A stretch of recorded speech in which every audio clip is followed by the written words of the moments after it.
GHMC పరిధిలో కాంగ్రెస్ తన వ్యూహాన్ని అమలు చేస్తున్నట్టు కనిపిస్తోంది. గ్రేటర్ పరిధిలోని లోక్సభ సీట్లను గెలవడంతో పాటు రాబోయే రోజుల్లో బల్దియా పీఠాన్ని కూడా దక్కించుకోవాలని భావిస్తోంది కాంగ్రెస్ పార్టీ. అందులో భాగంగానే ఇప్పటికే GHMC deputy mayor Srilatha Shobhan Reddy, మాజీ మేయర్ బొంతు రామ్మోహన్, మాజీ డిప్యూటీ మేయర్ బాబా ఫసియుద్దీన్ను చేర్చుకుంది కాంగ్రెస్ పార్టీ.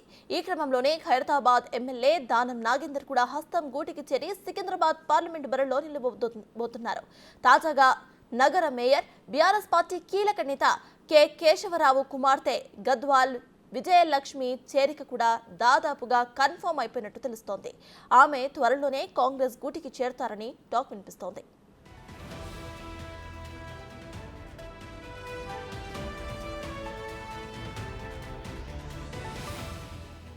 కొన్ని రోజుల క్రితమే సీఎం రేవంత్ ను విజయలక్ష్మి కలిశారు.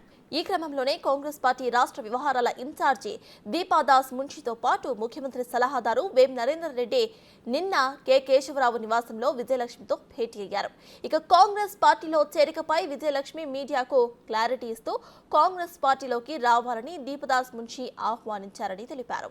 కాంగ్రెస్ పార్టీలోకి వెళ్లాలా లేదా అన్న విషయంపై కార్యకర్తలతో చర్చిస్తామని అన్నారు. ఇక కార్యకర్తలతో చర్చించిన అనంతరం చేరికపై నిర్ణయం తీసుకుంటారని స్పష్టం చేశారామె.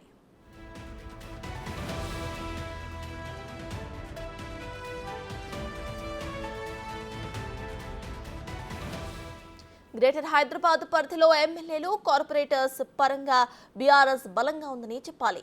అసెంబ్లీ ఎన్నికల్లో బీఆర్ఎస్ పార్టీ రాష్ట్ర వ్యాప్తంగా 39 స్థానాలు గెలిస్తే అందులో 16 స్థానాలు గ్రేటర్ హైదరాబాద్ లోనే ఉన్నాయి. ఇక జీహెచ్ఎంసీలో బీఆర్ఎస్ కు 55 మంది కార్పొరేటర్స్ ఉన్నారు.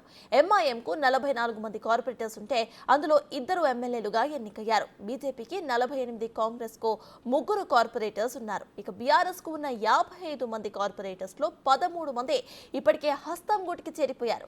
దీంతో గులాబీ పార్టీకి మిగిలిన 43 మంది కార్పొరేటర్స్ లో మేయర్ తో సహా మరో 20 మంది వరకు 1-2 రోజుల్లో కాంగ్రెస్ కండువా కప్పుకోబోతున్నట్లు తెలుస్తోంది.